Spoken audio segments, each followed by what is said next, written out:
हरे कृष्णा। जगत गुरु शिल प्रभुपाद महाराज की जय। परम पूज्य लोकनाथ स्वामी महाराज की जय। निताई गौर प्रेमानंदे। हरि हरि बोल।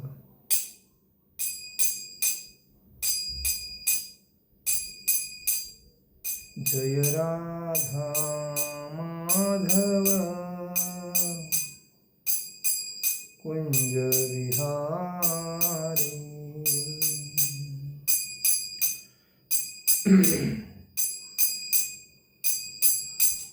जय राधा माधव कुंज विहारी।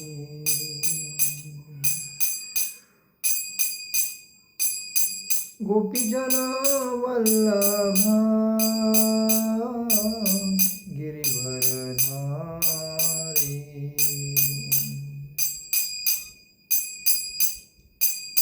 गोपीजन वल्लभा गिरिवरधारी। यशोदानंदन व्रज जनरंजन। यशोदानंदन व्रज जनरंजन। यमुना तीरा वनचारी। यमुना तीरा वनचारी। जय राधा माधव कुंज विहारी। जय राधा माधव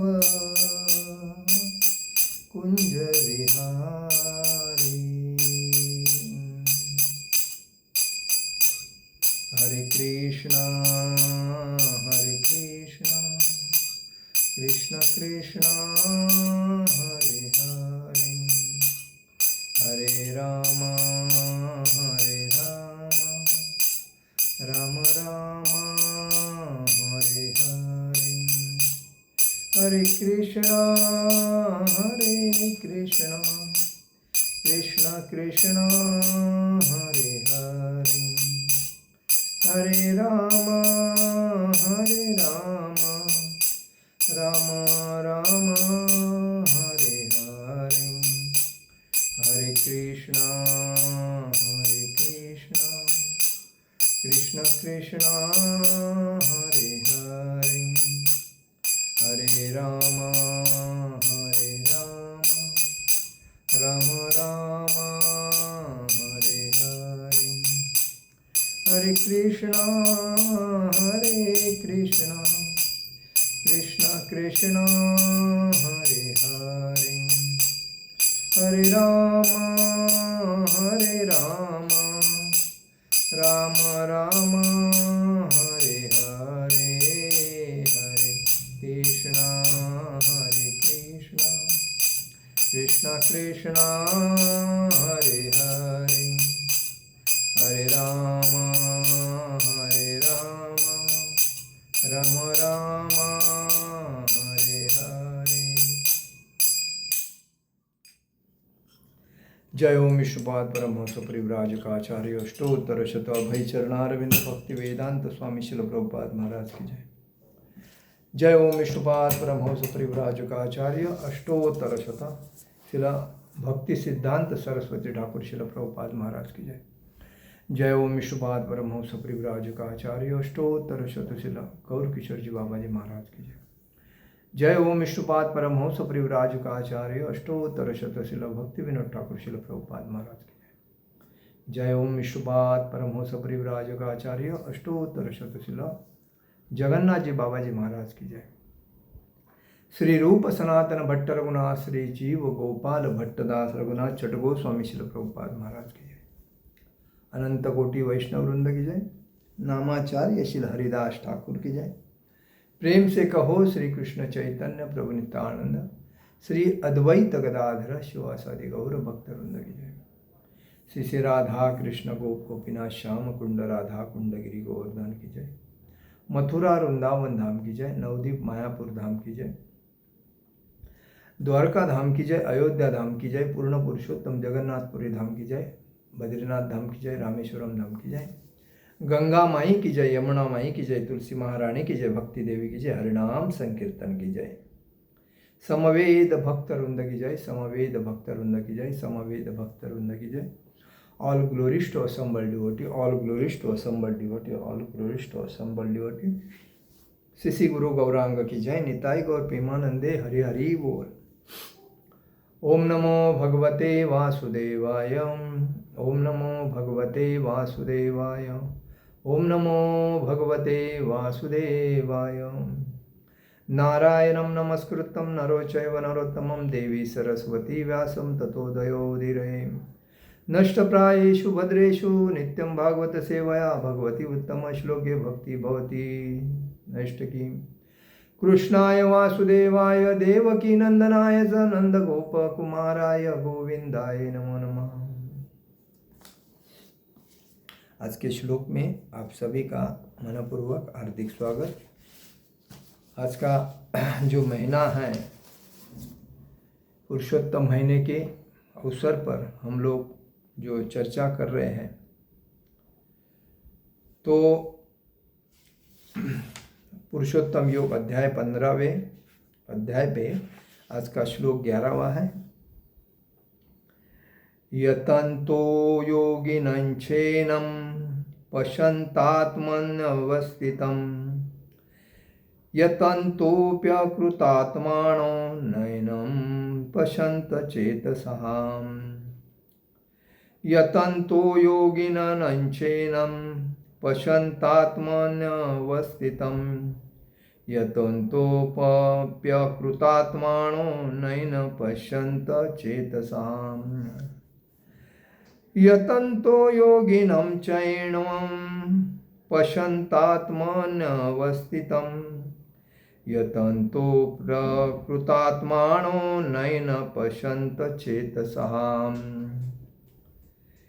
यतंत मतलब प्रयास करते हुए, योगी न अध्यात्मवादी योगी, च म्हणजे भी, एनम म्हणजे इसे, पश्यंती देख सकते, आत्मनि अपने में, अवस्थितम स्थित, यतंता म्हणजे प्रयास करते हुए, यद्यपि अकृत आत्मा न मतलब आत्मा साक्षात्कार के विहीन, न म्हणजे नहीं, एनम जैसे, पश्यंती देखते हैं, अचेतसः म्हणजे अविकसित मनो वाले अज्ञानी।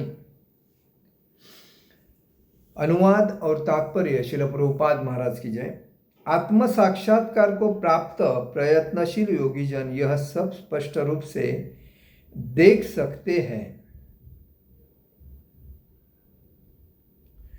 लेकिन जिनके मन विकसित नहीं है और जो आत्म साक्षात्कार को प्राप्त नहीं है, वे प्रयत्न करके भी यह नहीं देख पाते कि क्या हो रहा है। तात्पर्य में श्रील प्रभुपाद जी लिखते हैं, श्रील प्रभुपाद जी महाराज की जय। अनेक योगी आत्म साक्षात्कार के पथ पर होते हैं, लेकिन जो आत्म साक्षात्कार को प्राप्त नहीं है, वह यह नहीं देख पाता कि जीव के शरीर में कैसे कैसे परिवर्तन हो रहे हैं। इस प्रसंग में योगीन शब्द महत्वपूर्ण है। जागृति ऐसे अनेक तथाकथित योगी है और योगियों के तथाकथित संगठन है, लेकिन आत्म साक्षात्कार के मामले में वे शून्य हैं। वे केवल कुछ आसनों में व्यस्त रहते हैं और यदि उनका शरीर सुगठित तथा स्वस्थ हो गया तो वे संतुष्ट हो जाते हैं।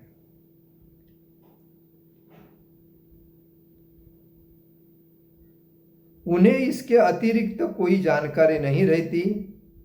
वे यतन्तोऽप्यकृतात्मान कहलाते हैं। यद्यपि वे तथाकथित योग पद्धति का प्रयास करते हैं, लेकिन वे स्वरूप सिद्ध नहीं हो पाते। ऐसे व्यक्ति आत्मा के देहांतर को नहीं समझ सकते। केवल वे ही ये सभी बातें समझ पाते हैं जो सचमुच योग पद्धति में रमते हैं और जिन्हें आत्मा, जगत तथा परमेश्वर की अनुभूति हो चुकी है, दूसरे शब्दों में जो भक्ति योगी है, वे ही समझ सकते हैं कि किस प्रकार से सब कुछ घटित होता है। ओम अज्ञानतिमिरान्धस्य ज्ञानाञ्जनशलाकया चक्षुरुन्मीलितेन तस्मै श्रीगुरुवे नमः। श्रीचैतन्यमनोभीष्टं स्थापितं येन भूतले स्वयं रूपगदामयं तदातीपस्वदान्तिकम्। वन्देऽहं श्रीगुरु श्रीयुतपदकमलं श्रीगुरुवैष्णवांच श्रीरूपं साग्रजातं सहगण रघुनाथामतं तं सजीवं साद्वैतं सावधूतं परिजनसहितं कृष्णचैतन्यदेवं श्रीराधाकृष्णपादान् सहगण ललिता श्रीविशाखान्वितांच। हे कृष्ण करुणा सिंधु दीनबंधु जगत्पते गोपेश गोपिका कांत राधा कांत नमोस्तुते। तप्त कांचन गौरांगी राधे वृंदावनेश्वरी विशुभानुसुते देवी प्रणमामि हरिप्रिये। वाञ्छाकल्पतरुभ्यश्च कृपा सिंधु भवच पतितानां पावनेभ्यो वैष्णवेभ्यो नमो नमः। नमो ब्राह्मण देवाय गो ब्राह्मणहिताय च जगद्हिताय कृष्णाय गोविंदाय नमो नमः। गुरुवे गौरचंद्राय राधिकाय तदालये कृष्णाय कृष्ण भक्ताय तद्भक्ताय नमो नमः। नमो विष्णुपादाय कृष्ण प्रेष्ठाय भूतले श्रीमते भक्तिवेदांत स्वामिनिति नामिने। नमस्ते सारस्वती देवे गौरवाणी प्रचारिणे निर्विशेष शून्यवादी पाश्चात्य देश तारिणे। जय श्री कृष्ण चैतन्य प्रभु नित्यानंद श्री अद्वैत गदाधर शिवासादि गौर भक्तवृंद। हरे कृष्ण कृष्ण कृष्ण हरे हरे, हरे राम राम राम हरे हरे। तो हम लोग चर्चा कर रहे हैं 15वें अध्याय के 11वें श्लोक पे। इसमें ये बताया गया है कि यतन्तो योगिनञ्चेर्णं पश्यन्तात्मन्न व्यस्थितम् यतन्तोऽप्यकृतात्मानो नैनं पश्यन्त चेतसः। आत्म साक्षात्कार को प्राप्त प्रयत्नशील योगीजन यह सब स्पष्ट रूप से देख सकते हैं कि आत्म साक्षात्कार किसको होता है? जो भक्ति में दृढ़ है, जो नियमों का पालन करता है, जो हमेशा भगवान के नाम गुण रूप लीला में तल्लीन रहता है। जब ऐसा होने से उसका चित्त शुद्ध होने के वजह से उसको आत्म साक्षात्कार होता है। लेकिन जब हम सोचते हैं कि योग करने से, ऐसा इसमें बताया, लेकिन जिनके मन में विकसित नहीं है और जो आत्म साक्षात्कार को प्राप्त नहीं करते, मतलब जिनका मन विकसित नहीं, विकसित मतलब भक्ति में दृढ़ नहीं है, भक्ति नहीं कर रहा है, खाली योग कर रहा है। भक्ति से हम भगवान को प्राप्त कर सकते हैं। तो हमारे जो अंदर अंश रूप जो भगवान आत्मा स्वरूप जो है, तो उसको प्रसन्न करना हमारा मुख्य कर्तव्य है। लेकिन उसके लिए अगर हम जैसा पेट भरने के लिए अन्न खाने की ज़रूरत है, स्वच्छ होने के लिए नहाने की ज़रूरत है, तो वैसा ही आत्मा को भगवान के भक्ति की संकीर्तन, मतलब नाम की, भगवान के नाम गुण रूप लीला की जरूरत है। आत्मा कभी तृप्त होता है, प्रसन्न होता है। आत्मा तभी तृप्त और प्रसन्न होता है जब हम भगवान का संकीर्तन करते हैं, नाम जप करते हैं। क्योंकि अगर मछली पानी के बिना जी नहीं सकती है, तो मनुष्य भक्ति के बिना भी नहीं जी सकता है। अगर वो जीता है तो समझो असुर योनि का व्यक्ति है, क्योंकि वो भक्ति नहीं कर रहा है।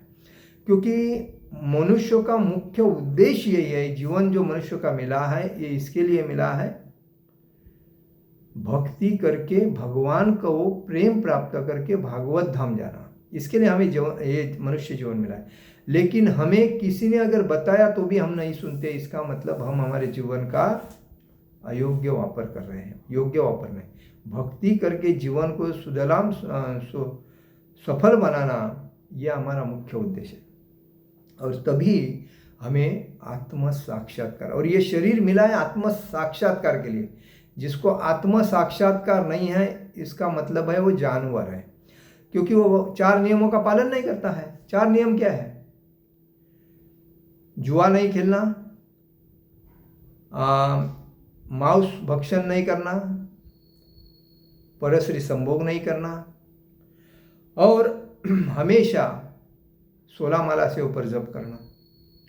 लेकिन ये जुआ खेलने का जिसको आदत है, परस्त्री संभोग करने का जिसको आदत है, जिसको बीड़ी सिगरेट तंबाकू गुटखा और मावा ड्रग्स लेने का आदत है, पब में जाके डांस करने का आदत है, दूसरी बात शराब जो पीता है, तो ये जब करने से आदमी का कैसा मन तो ये होएगा, स्वच्छ होएगा, और कैसा उस व्यक्ति को आत्म साक्षात्कार होएगा। आज बहुत से लोग जो भक्ति में है, जो नियम का पालन करते हैं, वो तो छोड़ो, उनको तो वो तो ज्ञानी हो गए, क्योंकि उन्होंने जानवर से इंसान बने और इंसान से भक्त बने, और भक्ति में आहिस्ता आहिस्ता प्रयत्न कर रहे हैं कि हम लोग भक्ति में आगे जाए। लेकिन जिसने ये किया ही नहीं है, खाली एंजॉय कर रहा है, खाओ पियो एंजॉय करो, आहार निद्रा भय मैथुन। ये आहार निद्रा भय मैथुन हम बार बार क्यों बोलते हैं? यही जानवर का वृत्ति है। मनुष्य और जानवर में फर्क बहुत है, लेकिन मनुष्य जानवर जैसा वावर करता है, अपने खुद को भूल गया है, मैं किसके लिए आया, मैं कौन हूँ। वो ये समझता है मैं शरीर हूँ, मैं नाम लेके बोलता है मैं ये हूँ, मैं वो हूँ, ये मेरी प्रॉपर्टी है, ये मेरे। लेकिन जब उस व्यक्ति को समझेगा कि मैं ये शरीर नश्वर है, मैं आत्मा हूँ, तो आत्मा को कोई इस चीज़ की फिक्र ही नहीं, क्योंकि आत्मा परिवर्तनशील है, वो शरीर बदलता है। लेकिन ये शरीर जो है ये नाशवान है। ये शरीर यही तैयार हुआ है, बराबर है, तो यही वो पंचभूत में समाप्त हो जाएगा। लेकिन आत्मा, अगर हम आत्मा को प्रसन्न करते हैं, हमेशा भक्तिमय जीवन देते हैं, तो आत्मा ये पुनर्स जन्म पुनर्स मरण के चक्कर को काट कर वो भगवान के धाम जा सकता है। तो हमारा ये चक्कर छूट जाएगा। यही है। तो आत्म साक्षात्कार होने से उस व्यक्ति को ये ज्ञान प्राप्त होगा। जब आत्म साक्षात्कार नहीं होगा, खाली आ रहा है जा रहा है, बाकी सब एंजॉय कर रहा है, भोग कर रहा है, डांस बार जा रहा है, स्त्री भोग कर रहा है, शराब पी रहा है, जुआ खेलने वाले से दोस्ती कर रहा है, कभी कभी तंबाकू खा रहा है, और कभी कभी झूठ बोल रहा है, कोई चीटिंग कर रहा है, लोगों को लूट के पैसा कमा रहा है, तो ऐसे लोगों का चित्त कैसा शुद्ध होएगा? परसों मैंने श्लोक दिया था, उस पर बताया था, जब आदमी का चेतना ही गड़बड़ हो गया है, जब पानी स्वच्छ है, उसमें नीचे अगर देखते हैं तो नीचे कुछ गिरा है तो दिखता है, अगर कोई पत्थर है या कोई मछली है या कोई भी चीज़ है तो हमें दिख रहा है, क्योंकि पानी स्वच्छ है। लेकिन उस पानी में तो आत्मा भी ऐसा ही स्वच्छ होता है, पानी के जैसा। लेकिन जब पानी में कोई कलर डाल देगा, कोई कचरा डाल देगा, कोई खराब चीज़ डाल देगा, तो वो खराब ही दिखेगा। तो बोलेंगे यार नीचे का दिख नहीं, क्योंकि गंदा पानी हो गया, बोलते हैं ना। वैसी ही चेतना जब दूसरे के हम संपर्क में जाते हैं, जैसा शराब पीने वाला है, परस्त्री संभोग करने वाला है, झूठ बोल के अपना पद का वापर करके चीटिंग करके पैसा कमा रहा है, और हमेशा गलत लोगों के संगति में रह के ईर्ष्यालु वृत्ति है, दूसरे के बारे में ईर्ष्या कर रहा है, कोई अच्छा उसके अंदर से भावना ही नहीं आती है दूसरे के बारे में, दूसरे का हित करने का स्वभाव ही नहीं उसके से, तो ऐसे लोगों की हम दोस्ती करेंगे तो हमारा क्या होगा? तो हम भी वैसे ही हो ही जाएंगे, जैसा संगत वैसा रंगत, जैसी संगत करेंगे वैसा रंगत है। तो इसीलिए हमें आत्म साक्षात्कार प्राप्त होने के लिए भगवान के भक्ति में दृढ़ होना चाहिए। तो इसलिए इसमें बताया है कि अनेक योगी आत्म साक्षात्कार के पद पर होते हैं, लेकिन जो आत्म साक्षात्कार को प्राप्त नहीं है वह यह नहीं देख पाता कि जीव के शरीर में कैसे कैसे परिवर्तन हो रहे हैं। इस परिवर्तन में योगीन शब्द महत्व है। योगीन मतलब योगी। जो योगी हमेशा योग करता है, हमेशा योग मुद्रा में बैठेगा, अपना श्वास रोक के रखेगा और अपने मुद्रा करेगा, तो योगी को आत्म साक्षात्कार है। उसका योग वो उसको ऐसा लगता है कि मैं एक्सरसाइज कर रहा हूँ, भगवान को प्राप्त कर रहा हूँ। लेकिन आत्म साक्षात्कार वो अलग चीज़ है और योग जो है वो अलग चीज़ है। तो योगी जब ऐसा मुद्रा करता है तो आत्म साक्षात्कार नहीं होता है उसको। इसमें स्पष्ट बताया है कि ऐसे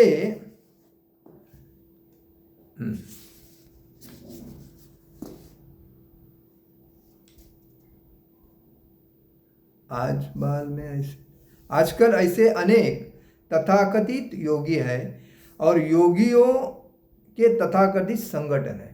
हकीकत है, आजकल योग के संगठन बहुत है। पैसा कमाने के लिए बोलते हैं फ्री योग करो, कोई डोनेशन नहीं, कोई कुछ देना नहीं, और बाद में बोलते हैं आपको जो लगेगा वो दे सकते हो। तो आदमी तो जाता है योग करने के लिए, तो उसको भी तो खराब लगता है ना। हम लोग वो सिखा रहा है, कुछ पेमेंट नहीं कर रहा है, ले रहा है, लेकिन हमको तो कुछ देना है तो दे देते हैं।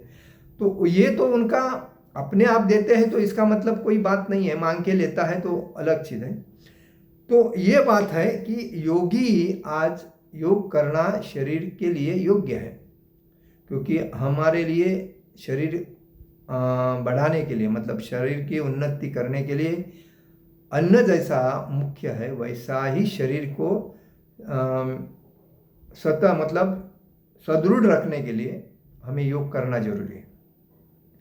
तो वो योगी, लेकिन योग करने से आत्मा साक्षात करना है, वो योग करने से एक्सरसाइज हो जाएगा, आपका सर्कुलेशन, आपका ब्लड सर्कुलेशन और शरीर का जो व्यायाम बोलते हैं वो हो जाएगा। उससे आपके कोई आलस्य नहीं आएगा उससे। तो लेकिन आत्म साक्षात्कार के मामले में वे शून्य है, इसमें स्पष्ट बताया। जो योग करते हैं उसको शरीर की एक्सरसाइज हो जाएगी, फिटनेस हो जाएगा, लेकिन आत्म साक्षात्कार करने के लिए उसको नवविधा भक्ति होनी चाहिए। श्रवणम, कीर्तनम, स्मरणम, वंदनम, दास्यम, साक्ष्यम, आत्मनिवेदनम, ये जो भक्ति में जब आता है तभी उसके अंदर से अंकुर प्रकट हो जाता है और उससे उसको आत्म साक्षात्कार होता है। इसीलिए भगवान बोलते हैं कर्म से नहीं, ज्ञान से नहीं, अष्टांग से नहीं, भक्ति से मुझे प्राप्त कर सकता है। कर्म योग से नहीं, ज्ञान योग से नहीं, अष्टांग योग से नहीं, ओनली फॉर भक्ति योग। तो भगवान को प्राप्त करने का एक ही है भक्ति योग, नवविधा भक्ति। अन्याभिलाषिता शून्यम ज्ञान कर्माणि अनागुतम आनुकूलेन कृष्णानुशीलनम भक्ति उत्तम। कुछ भी अपेक्षा नहीं करके नित्य भगवान के भक्ति में दृढ़ होता है, उसको आत्म साक्षात्कार होता है। और यह हमें शरीर मिला है। जो ज्ञानी व्यक्ति है वही ये समझ सकता है कि आत्म साक्षात्कार क्या है। जो सब कुछ, मेरी पत्नी है, मेरे बच्चे हैं, मेरा पोता है, मेरी प्रॉपर्टी है, मेरा, ये सब माया है। इस माया के झंझट में जितना पद, प्रतिष्ठा, प्रसिद्धि, कार, बंग, बैल, ये सब माया है जो नहीं है, हमारे कुछ काम का नहीं है, सब इधर ही रहने वाला। फिर भी व्यक्ति अपने इंद्रिय तृप्ति के लिए उसके पीछे दिन रात रहता है, तो उसको कैसा आत्म साक्षात्कार होगा।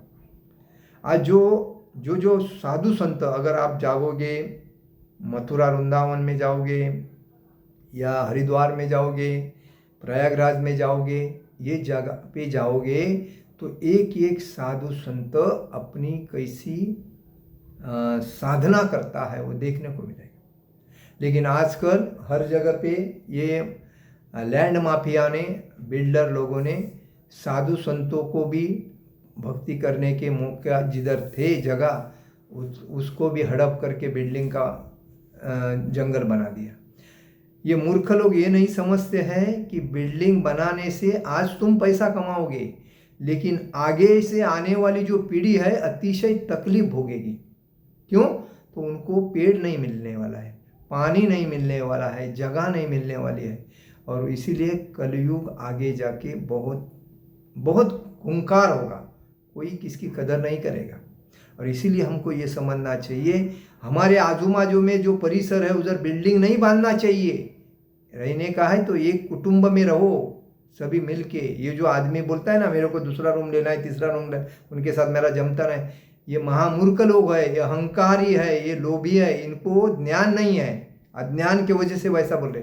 पहले जमाने में वसुदेव कुटुंबकम, मतलब पूरा भाई भाई एकत्र रहते थे, सबको अपने माता पिता के अंडर में सब। आज भी कोई कोई एक कुटुंब ऐसी मिलती है कि वो लोग 10 भाई भी रहेंगे ना, 10 भाई की 10 पत्नियां भी रहेंगी, 10 भाई के बच्चे भी रहेंगे, एक ही कुटुंब में सब खाना पीना बनाते हैं और एक ही साथ उठते बैठते खाते पीते। उसके ऊपर कोई आंख उठा के नहीं देखता है। क्यों नहीं देखता है? क्योंकि उनके पास मैन पावर है, क्योंकि परिवार बड़ा है। अगर एक बार इसको एक को तकलीफ देगा तो गांजिल जो मधुमक्खी कैसी रहती है, पूरी आके काट लेती है, वैसे उनका हाल है। तो ऐसे परिवार होना समाज में महत्व की बात है। लेकिन हम लोग मूर्ख, पत्नी आई तो मेरे को सेपरेट रूम लेना है, और इसीलिए लोग बिल्डिंग बांध रहे, बिल्डर पैसा कमा रहे, और तुम लोग बिल्डर को बड़ा कर रहे हो। क्यों? तो रूम खरीद के। तो ऐसे बिल्डर के जो रूम है, अनाधिकृत ज़मीन खरीद के जो लोग बांधते हैं और लोगों को बेच के लोगों को कर्ज में डुबाते हैं, ऐसे लोगों में हमें सावध होना चाहिए। हमें एक साथ कुटुंब में रहना चाहिए। जो दादा दादी का महत्व बच्चों को समझता है, काका का महत्व, मौसी का महत्व, आते का महत्व समझता है बच्चों को। आजकल स्वार्थ होने से सब लोग बिल्डिंग में रूम लेते हैं, मेरा रूम खुद का है, ऐसा एक उसको अहंकार आता है, और उधर ही बाल बच्चे, और बाद में वो आपस में ही ज़्यादा टेंशन में आके एक दूसरे का बाद में ऐसे कितने, अभी देखो पेपर खोलने से सब जानकारी आ जाती है। इसने पति ने पत्नी को मारा, पत्नी ने पति को मारा, बच्चे ने माँ बाप को मारा, यही सब मिलता है। क्यों? अज्ञान के कारण, क्योंकि इनके ऊपर संस्कार नहीं, इनको योग्य व्यक्ति का मार्गदर्शन नहीं हुआ। ये स्वार्थ में अंधे हो गए, अहंकार से दृढ़ हो गए, और वो ही एक दूसरे के ऊपर बैठते। तो ये जब बड़ा कुटुंब होता है तो एक दूसरे को संभाला जाता है, एक दूसरे को सपोर्ट किया जाता है, एक दूसरे को मदद की जाती है, और एक दूसरे के सहकार्य के वजह से दूसरे का मतलब कुटुंब को किसी का डर नहीं रहता है। मैंने एक बीच में एक कुटुंब देखा था, वो कम से कम 150 लोगों का कुटुंब था। उसमें इंजीनियर, डॉक्टर, सभी जितने पॉलिटिकल लीडर भी इसके अंदर कुटुंब में थे। और वो बोलता है हमारे कुटुंब का एक, अगर हमारे कुटुंब में जिसका वोट मिलता है वही बाजू जीतती है। मतलब देखो, भोग करने के लिए लोग वेस्टेज एनर्जी गंवाते हैं, तो उनको ये समझना चाहिए कि हम जो मौज जो सोचते हैं ना, मज़ा आया, उसके साथ मज़ा आया, इसके साथ मज़ा आया, ये आप मज़ा नहीं कर रहे हैं, आपके लाइफ की सजा कर रहे हो। अपने हाथों से अपने पैरों पे कुल्हाड़ी मार के ले रहे हो, अपना जीवन उद्ध्वस्त कर रहे हो। लेकिन वही चीज़ अगर योग्य जगह पे यूज़ करके बच्चों को पैदा करते हैं तो वो आपके जीवन के लिए सार्थक है। इसलिए बताया, तो आत्म साक्षात्कार होता है, उसको ज्ञान प्राप्त होता है।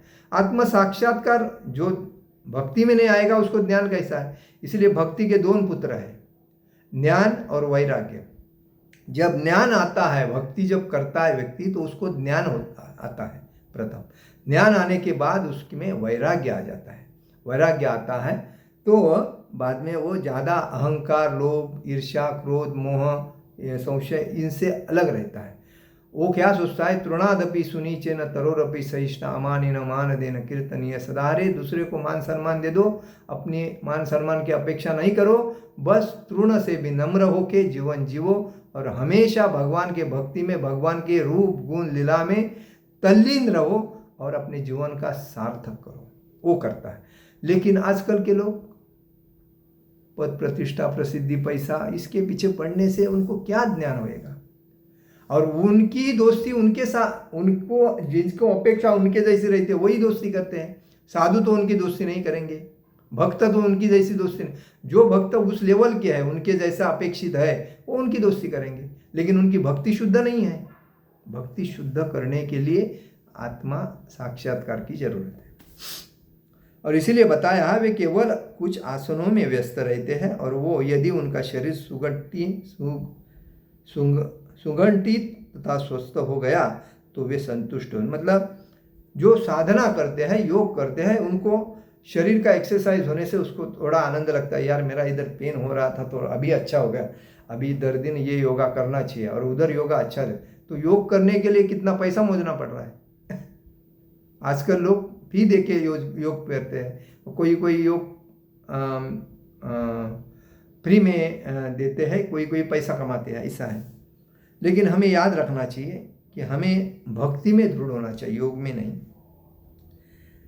तो वे संतुष्ट हो जाए, उन्हें इसके अतिरिक्त कोई जानकारी नहीं थे। योगा के व्यतिरिक्त भक्ति के बारे में उनको जानकारी नहीं रहते। इसीलिए बोलते हैं यदंतो आप्य कृतात्मना कहलाते हैं। मतलब यद्यपि वे तथाकथित योग पद्धति का प्रयास करते हैं, लेकिन वे स्वरूप सिद्ध नहीं हो पाते। ऐसे व्यक्ति आत्मा के देहांतरण को नहीं समझते। मतलब जब आत्मा बदलता है, एक शरीर से दूसरे शरीर जाता है, तो उसका महत्व योग करने वालों को नहीं समझ में आता है। जो आत्म साक्षात्कार होता है उसके ही समझ में आता है। जो सचमुच योग पद्धति में रमते हैं और जिन्हें आत्मा, जगत तथा परमेश्वर की अनुभूति हो चुकी है, दूसरे शब्दों में जो भक्ति योगी है, वे ही समझ सकते हैं कि किस प्रकार ये सब कुछ घटित होता है। हाँ, जो भक्ति कर रहा है, भक्ति में दृढ़ है, लेकिन योग भी कर रहा है, तो उस व्यक्ति को समझ में आता है आत्मा साक्षात्कार के वजह से हमारा शरीर कैसा परिवर्तन होता है, कि जैसा कर्म हम करते हैं उस कर्म के बेसिस पे हमारे को अगला शरीर मिलता है। अगर हम कर्म अयोग्य करते हैं, गलत कार्य करते हैं, चीटिंग कर रहे हैं, झूठ बोल रहे हैं, गलत कार्य कर रहे हैं, तो हमारा अगला योनि मनुष्य योनि का नहीं रहेगा, जानवर का रहेगा। जैसा कि बीड़ी शराब पीते हैं, भोग करते हैं, तो वैसा योनि आपको दूसरा मिलेगा। लेकिन आप भक्ति कर रहे हैं, भक्ति करने के बाद आप हमेशा भक्ति में दृढ़ है, तो आपका जीवन ही भक्तिमय होने से आपका भागवत धाम जाना तय है। इसलिए श्रील प्रभुपाद बोलते हैं कि हमें 16 माला करके चुप रहना नहीं है। 16 माला तो निमित्त मात्र है, हमें 16 से 32 करना चाहिए, 32 से 64 होना चाहिए। आज लोग 25 करते हैं, पहला बोलते हैं 16 करते हैं दिन में और एकादशी में 25 करते हैं, लेकिन ये योग्य नहीं है, अयोग्य है। 16 मतलब मिनिमम 35% बोलते हैं ना, 100 मार्क का पेपर था, 35% मिले, ये मिनिमम। लेकिन जो 50 मार्क लेता है, 70 मार्क लेता है, 100 मार्क लेता है, वो होशियार होता है।